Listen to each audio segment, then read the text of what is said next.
mga kamadiwaw, itatry natin ang kambal na utusan sa tindahan kung mabibili nila yung iuutos natin. Let's go! Huminga kay mama. Utusan ta ikaw. Utusan ikaw ha, ni mama? Iya.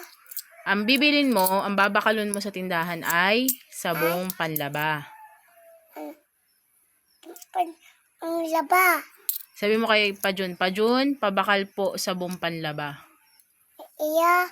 Ano babakalon mo? Pandamon. Palaba. Hadi. Sabong panlaba ha?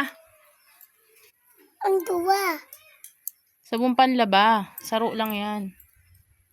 Sige na, nang matuto ikaw.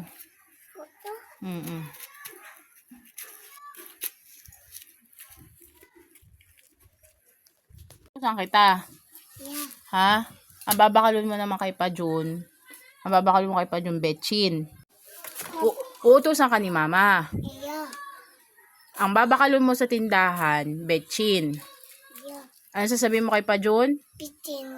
Babakal po ng betchin. Oh, sige na. Ito na.